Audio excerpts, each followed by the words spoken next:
Butterfly Ring by Silent Taste on AO3. Chapter 7. I will be waiting for an answer. The guests started arriving at the palace, and Tommy never has been as busy. Summer solstice is one of the biggest events of the entire year.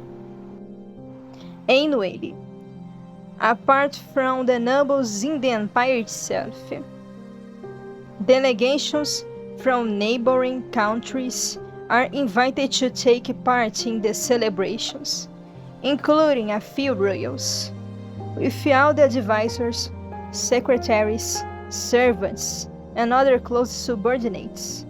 The number of people in each court can go up to 100 individuals. Needless to say, trying to fit this crowd into the palace without accidentally offending someone or causing any discomfort is a huge headache for Tommy. He almost went mad trying to assign chambers for Queen Nikki's ladies-in-waiting.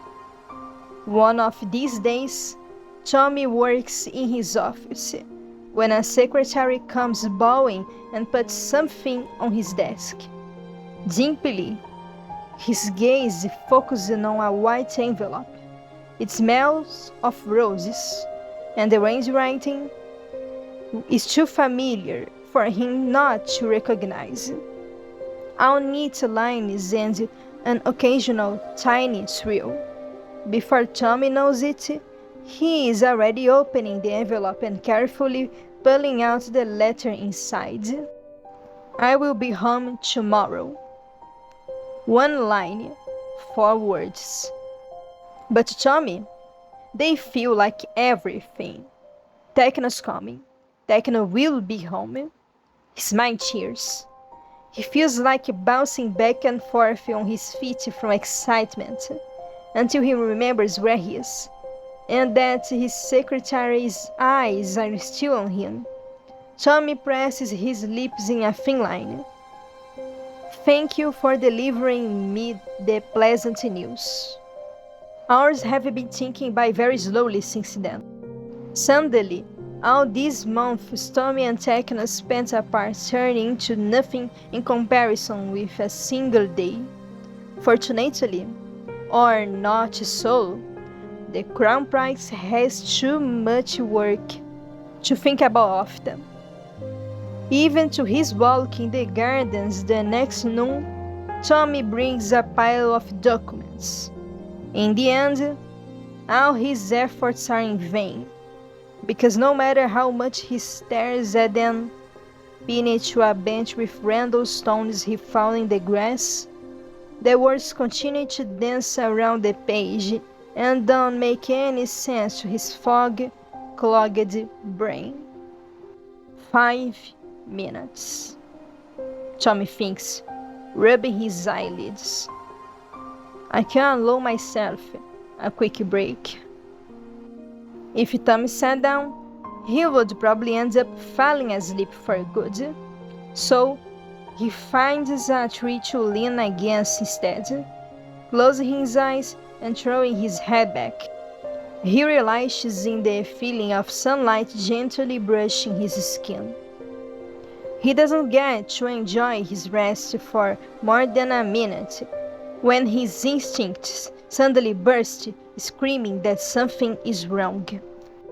Tommy's eyes snap back open and scan the area in search of what could set off his senses.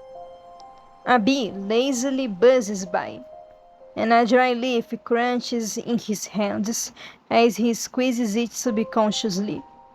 But other than that, it's quiet, too quiet. Tommy leaps away from the tree. He doesn't make it a foot away before a strong arm pins him to someone's chest, and something cold pressed to his throat. A dagger. Tommy's breath hitches. Everything that comes next, Tommy does on pure instinct.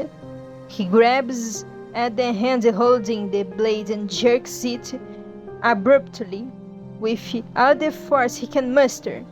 The arm slips away as he twists his way around the hold. Tommy tries to pin the attacker's arm to their back, but is swiped along when they duck into a roll. The knife glints sharply past him.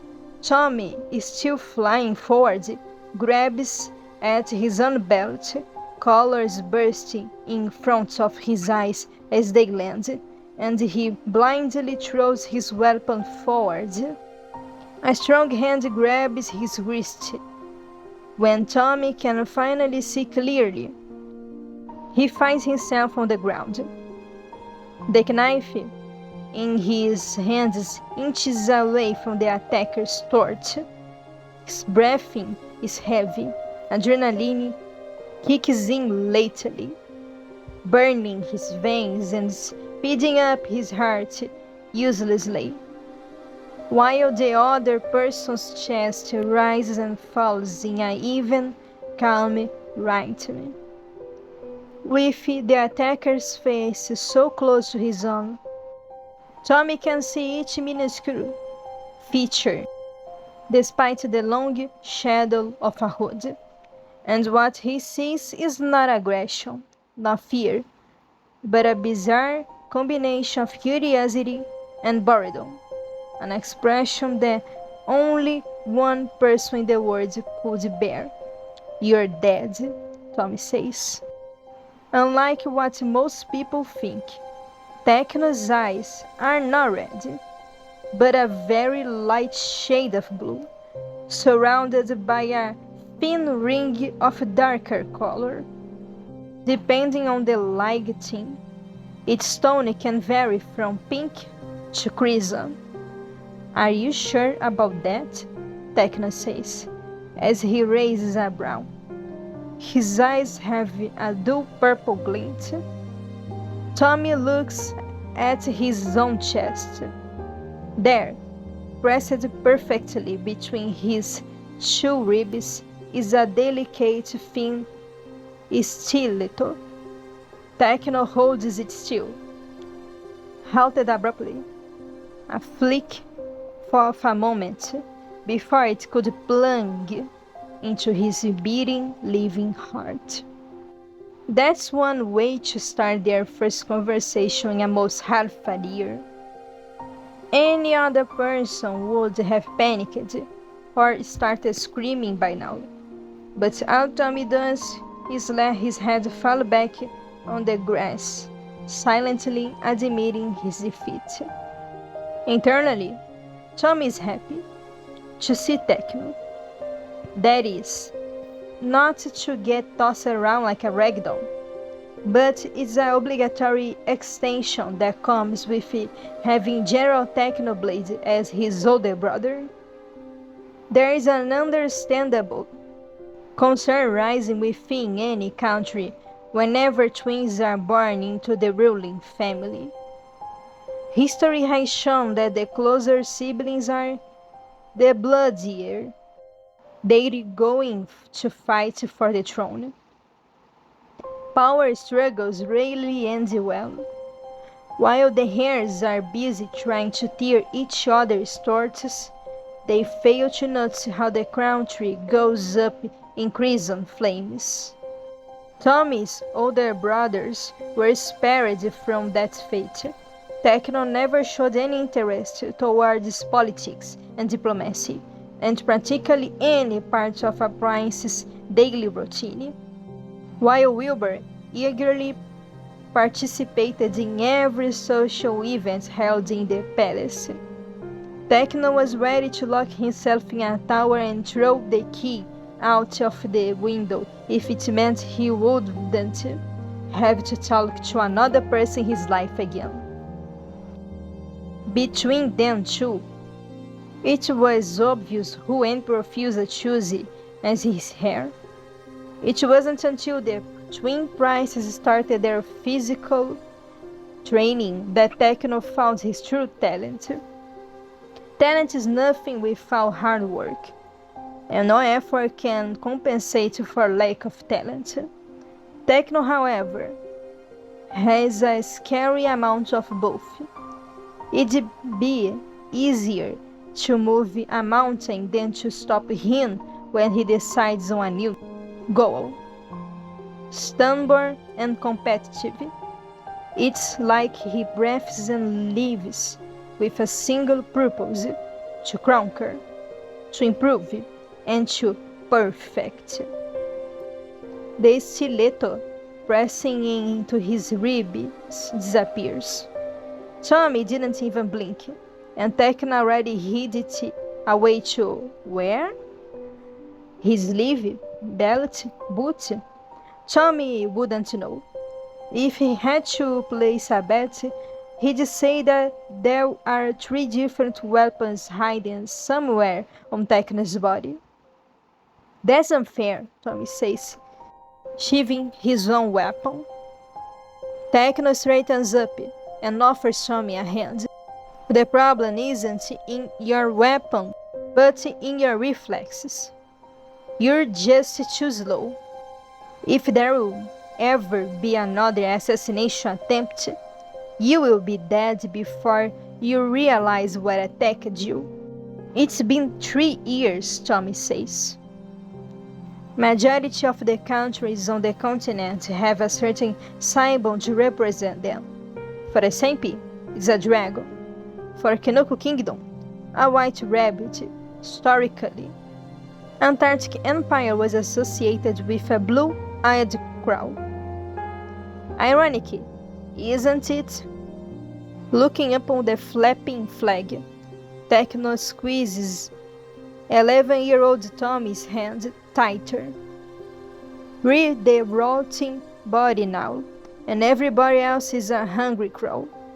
Problems started arising in the Empire less than a week after Wilbur's disappearance. Everybody felt the shudder of the Imperial Palace, a crack that ran through the very heart of the country. Unwavering, formidable Emperor Philus suddenly turned into a simple man, broken with the loss of his wife and his child. Every rat lurking in the shadows took its chance to strike. 2 conflicting barons burned each other's villages down.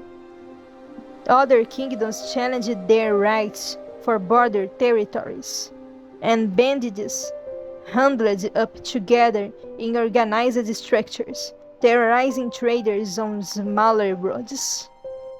Techno took his sword and left the capital to re-establish order in the empire. He couldn't have predicted that enemies would wriggle their way into the palace. If Tommy didn't burst into the emperor's office that fateful day, the country could have been left without a ruler, the mercenary. Pans, as they later learned, got distracted by the prince's appearance, and instead of plunging a knife to Phil's heart, threw him out of the closed windows. Tommy still remembers it vividly. The explosion of colored glass and a scream full of horror. Tommy's own scream. By the time he ran up to the broken window, Father was already on the ground outside, his eyes closed, and the grass beneath him quickly turning red. He doesn't like to remember that very much. Tommy closes his eyes, chasing the image away, and takes Techno's hand. Techno pulls him into a quick hug. It's a greeting and apology all the same. Despite a heavy stink of sweat from Techno's clothes, Tommy lets himself tuck his head under his brother's chin, relishing in the feeling of security and safety. Techno is here now, and nothing can threaten him anymore. Tommy pulls away as soon as he hears steps on the gravel path. Affection, even between family members. It is only acceptable in private. A servant is trying this up to them, opening an umbrella in the process. I will be taking that, Tommy says. You're dismissed. The servant looks like they are about to protest, but one synchronizes a glare from Tommy and Techno. And it's like they never have been here in the first place. Tommy holds out the umbrella over his brother's head. Techno nods gratefully and throws his hood down. As a child, Techno was nicknamed the Snow Prince. It's hard to find a country more fitting for a prince with albinism to be born into than Antarctic Empire. When he walks through the curtain of light's snowstorm, Techno looks like an illusion, a mirage of winter itself. Most of their childhood, Tommy remembers his skin not as white, but red, from the constant burns that littered every inch of his skin that was exposed to the sun for too long. You're usually not this terrible, Techno says.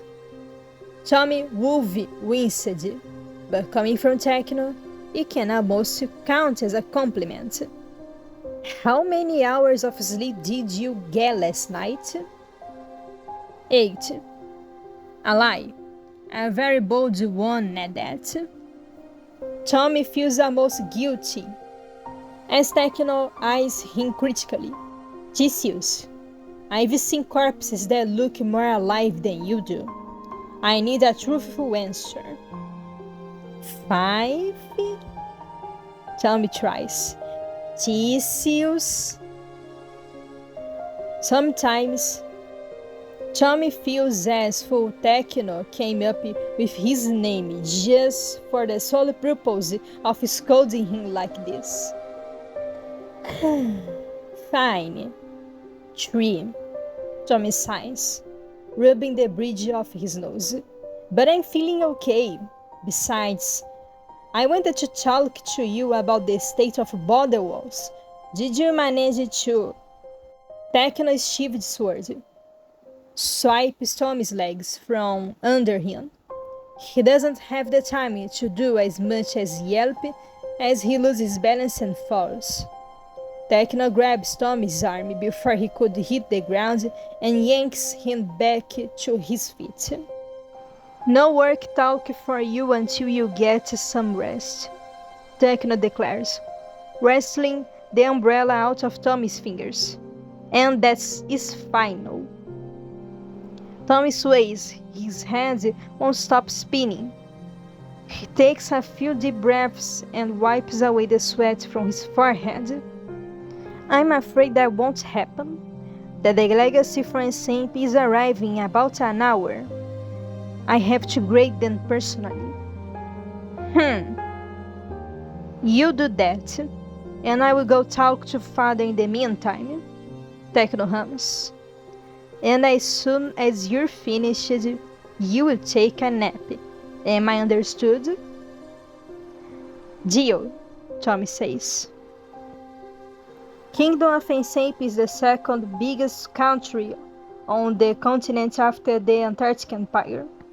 Like a rainflower of far, far north, it bloomed despite all hardships and odds, including, but not limited to, 10 years of King Schlas' tyrannical rule. He was dethroned in the result of a rebellion and a civil war. His sister, Queen Caroline, took the throne and quickly built the kingdom back from its ruins. Tommy faintly remembers seeing her once, when he was younger. But the larger part of his life Ensape was ruled by her first son, Foolish, who continued to strengthen the country after his mother's death.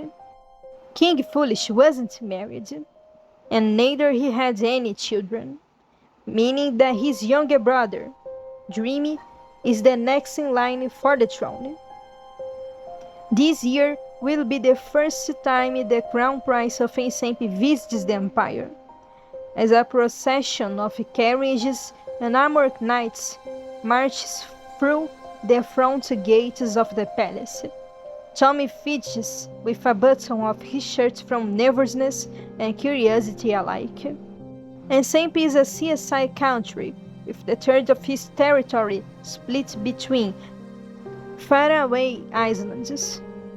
But its national colors are green and gold. A richly decorated carriage with a flag flapping in the wind stops right in front of the stairs. The first person to exit it is a black-haired man in his 20s. He jumps out of the carriage with a cat-like agility, stretching his shoulders with visible delight. Somebody else informed Wolf, being confused about the man's identity, but Tommy has done his research and recognizes Sir Sapnap from the molten amber of his eyes. He is said to be Dream's personal knight and closest friend who the prince never leaves his estate without. Sapnap's eyes fall on Tommy, scanning and analyzing and curious. Tommy got wind from people staring at him so openly, but doesn't cower and glances back with a laughing frown. Sapnap looks away and bows. "Your Imperial Highness." Great Prince Dreamy from the Kingdom of Ensemble. The carriage sways slightly as another figure steps out of it. For a second, Tommy gets blinded by a flash of reflected sunlight. When he finally blinks away the colored spots, he comes face to face with Dreamy. There are a lot of different rumors going on around about the Crown Prince. People describe him as a sinister and ruthless, a person who can plunge a weapon through your heart with a smile on his face. Anybody who crosses Dream's way ends up dying in odd circumstances. They say that his latest victim was a marquise who suddenly plotted against King's foolish rule and died shortly after his servants found him under a heavy rain covered in severe burns. A strange case indeed. And Tommy isn't the one to blindly believe in rumors. But now, he sort of understands where they could be coming from.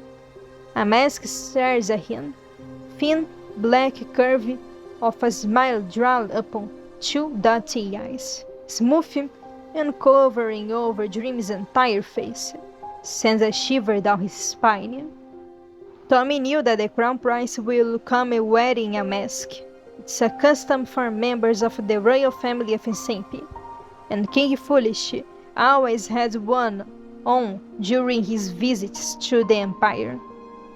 Made entirely out of gold, it was purposefully rough and too symmetric, the exception of a face with giant emeralds where a normal person's eyes would be.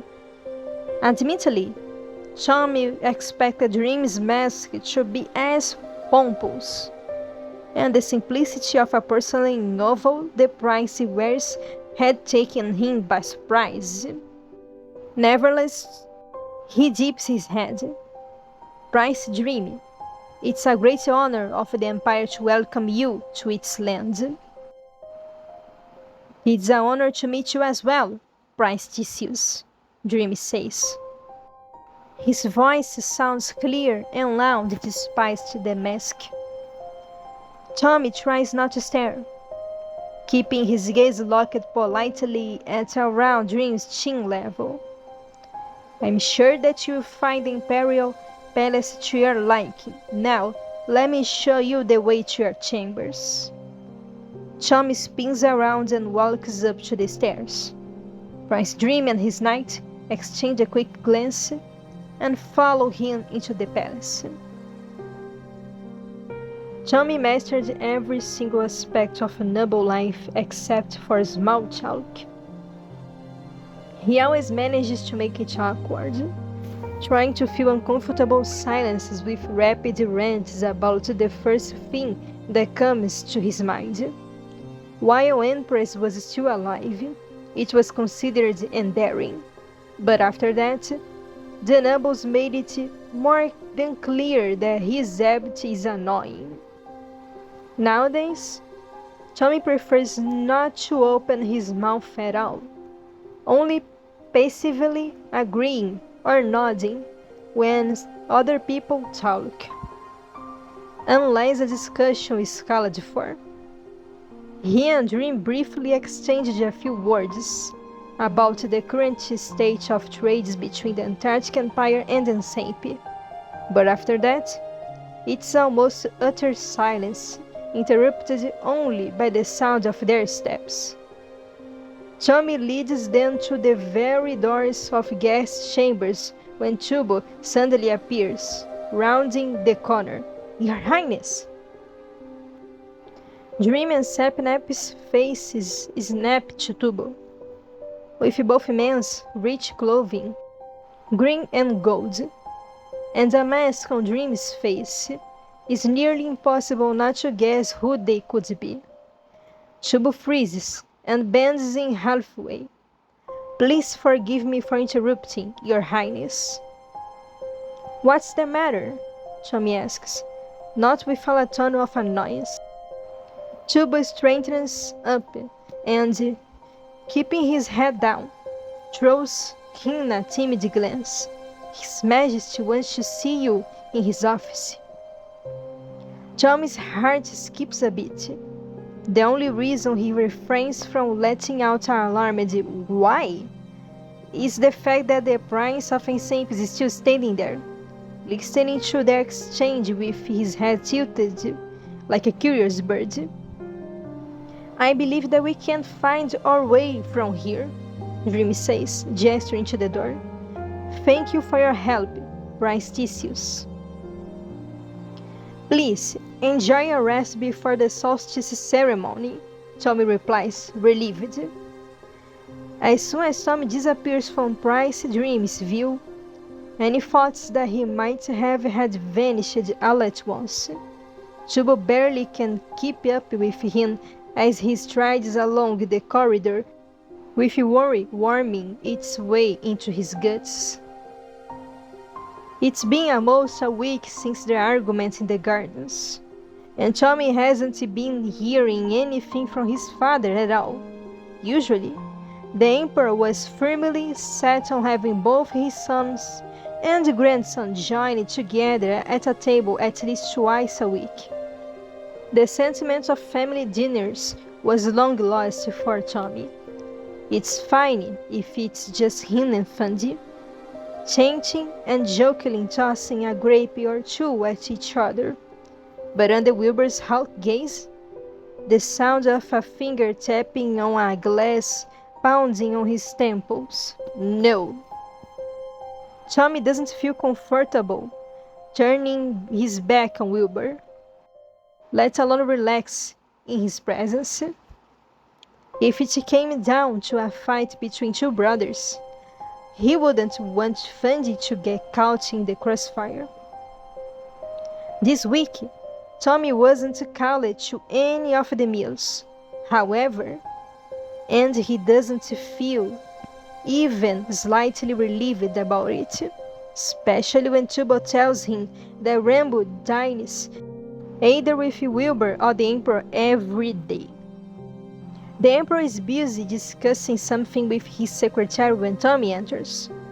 They both falter as soon as they see the Crown Prince, and the echo of their voices bounces off the high ceiling, despite how big the room is, and the scatter of comfortable armchairs and couches around the corners.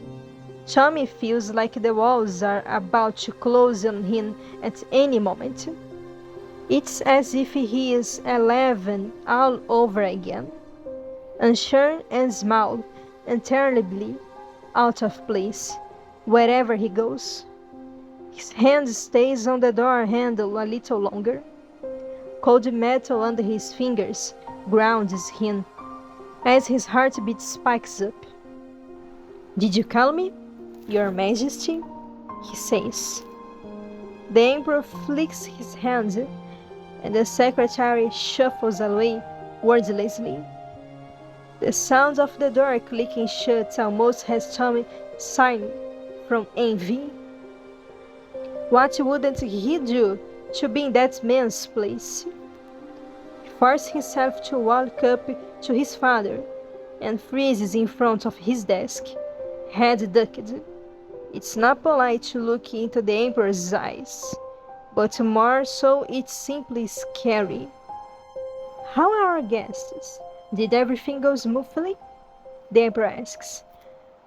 "I believe so," Tommy replies. "They seem to be tired from the long journey.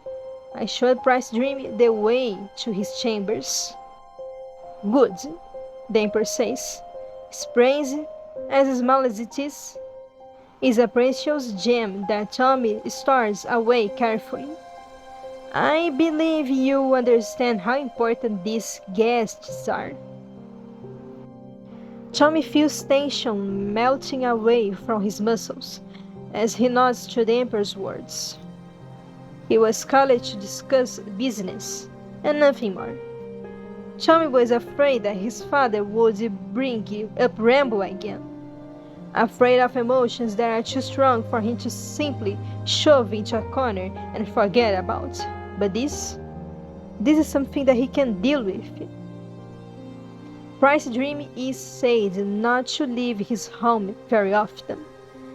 Having him as a guest is a great opportunity for building diplomatic relationships, he says. It would be a huge waste for us not to use it. The Emperor nods. He leans back on his chair, face softening just a bit, and through the shimmered curtain, Tommy sees a different person, with a kind smile and warm eyes. He blinks, but the stranger doesn't go away. "I heard you've been working very hard as of lately." "It's always this way when the summer solstice comes," Tommy answers, because he doesn't know what else he can say. Liar. His mind whispers traitorously, "It's always this way, celebrations or not." Tommy bites his lips and tells it to shut up, because the Emperor looks at him closely now. "Are you feeling well, Theseus?" the Emperor asks, and he sounds like he actually cares. Is this some sort of test? Or is he interpreting the Emperor's tone wrong? His gaze flickers in search for an anchor, and when he doesn't find anything more suitable, it settles on his trembling hands. "It's quite all right," Tommy murmurs. "Nothing could make me happier than serving the Empire and the Crown. Still, it's important that you take good care of your own health. I've thought about it for a while and decided to assign Wilbur to help you with organizing the celebrations." Tommy's heart sinks to his stomach. He considers arguing. He considers protesting. The prospect of spending several hours a day with Wilbur makes him want to howl his throat raw. But Tommy still remembers how the Emperor reacted when he questioned his requests about Rambo. Is he going to be as angry if the Crown Prince tries to turn Wilbur's help down? The Emperor is still watching Tommy. His expression is genuine, his arms resting on the top of the desk and eyes locked on Tommy's face. Father's initiative comes from good intentions of relieving some pressure off him. He didn't have to. These were Tommy's regular duties, and he never complained about feeling tired. But it feels nice to think that the Emperor thought about him, that he cares about his well-being, or cares about him at all. With praise and concern so ready in the Emperor's words, Tommy doesn't want them to turn into disappointment. He hides his bitter whines with a polite smile. "Thank you for your consideration, Your Majesty," he says. Despite what Tommy had told Takino, he doesn't raise his head from the desk until late in the evening. Desperate to finish all work today on his own so that he wouldn't have to meet Wilbur tomorrow. It's an honorable attempt, and an unsuccessful one. Too, because at some point the candlelight starts to hurt his eyes, forcing him to drop the grill and leave the office. Wisp, a little shadow, follows him more closely than usual. He probably thinks that Tom is about to collapse at any moment. To be fair, it did happen before, and not just a single time. Tom is secretly thankful to his knight when he sways on his feet and an army is wordlessly offered to him for support. Price is already waiting for him. One of the servants must have left the window open to let in some fresh air. Tommy shuts the door as soon as he sees the bird, perched on a chair, his eyes closed, and his chest rising up and falling down slowly. Price looks adorable, with his feathers all fluffed up and snorting softly. Tommy sneaks through the room and kneels beside the chair. "Hi there," he all but murmurs, and the bird opens his emerald eyes and blinks. "I'm so sorry for making you wait." Price yams. Here it is, that stupid smile again. Tommy can't help it. His lips tug up and stretch on their own. He was keeping the smile reserved and firm on habit, but it turns into a wild grin when Price thrills at him and nudges his head into his hands. Tommy rubs him gently, his neck and his head, and suddenly doesn't feel as tired as before. "Do you have another letter for me?" The pair nods and eagerly stretches his leg. Tommy takes the letter, and still patting Price with one hand, uses the other to unroll the piece of paper. As per request, the bird's name shall be Price. "I think it fits you a lot," Tommy mumbles, looking over the parrot. The Crown Prince has seen a lot of birds, and they keep a handful of them in the royal aviary. Crowns, mostly, for carrying letters, and hawks for hunting, but never parrots or any other exotic birds. Not only Prince's feathers are a bright, summer-warm shade of green, but they shine and look carefully carried off. The holy bird's stance is straight, chest puffed up, wings folded comfortably. By all criteria, a regal creature. "If you were a human, I bet you'd be a prince," Tommy says, "or a king." Price squawks out an agreement and glances at the letter, his wings hovering a few inches from his body, encouraging Tommy to keep reading. "I've arrived at the palace. Can you guess who I am?" Tommy blinks. In the midst of everything, he almost forgot that Price's owner is a foreign guest. They could be anyone. One of Queen Nick's ladies-in-waiting, born and raised on rich soils of dry waters. A knight from the west who doesn't know anything but the weight of the swords in their hands, or another device of Grand Duke Sam. I don't know who you are, Tommy writes, and then pauses as a sudden realization strikes him. Price's owner could be a simple commoner, too, a well-paid servant who can afford to buy and raise such a beautiful bird. This assumption, strangely, doesn't bring any disgust or irritation within Tommy, like thinking about Rambo does. And that is odd. Tommy hates Rambo because of his low birth, because he doesn't belong in the palace, and his presence alone is an insult to their predecessors. That's it. That's the only reason, right? The quill quivers in his hand, leaving an inky blob at the end of the last words. Tommy huffs, reaching to grab a new piece of paper, but Price bats his hand away. Right, this is not a document, Tommy chuckles. It's a letter to my pen pal. No? Why are you shaking your head? Price lets out a disapproving squawk. Tommy's left to stare in confusion as the bird tilts his head with an expectant look in his marooned eyes. Anonymous messenger? Tommy tries again.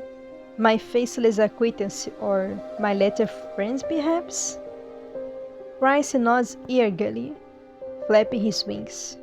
The parrot's flight feathers smack Tommy's cheek on accident, and he lets out a yap of surprise.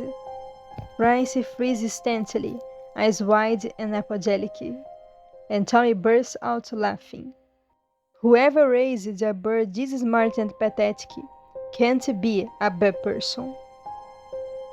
I don't know about that one. We've only sent each other like 3 or 4 letters. I know nothing about them, and they know nothing about me. Tommy falters, frowning. At least I don't think so. He is just one of the hundreds and hundreds of people who live in the palace. Even Tommy doesn't know every attendant and cook by their faces. And he is one of the responsible for paying their salaries. He could have met Price's owner today, talked to them, but neither would recognized each other from a few short letters with no distinct features but their handwriting and choice of words. If Tommy stares at the letter long enough, he can imagine the hand that wrote it. His own dim reflection on the polished wood of the desk shifts and changes until it turns into an undecipherable figure. Tommy clenches the quill tighter, but doesn't put it down. The reflection, however, raises its hand, half transparent, as if made from the fog blanketing the Antarctic Empire in early springs. It slides across the paper, an echo of other person's presence, a bridge to their soul. Tommy puts his hands on the desk.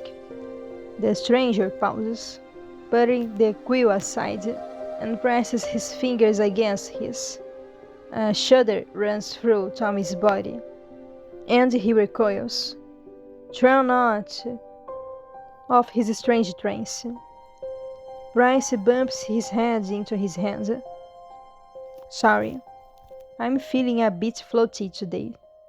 Tommy shakes his head and takes the quill again. Do you know who I am? The Antarctic Empire truly lives up to its name.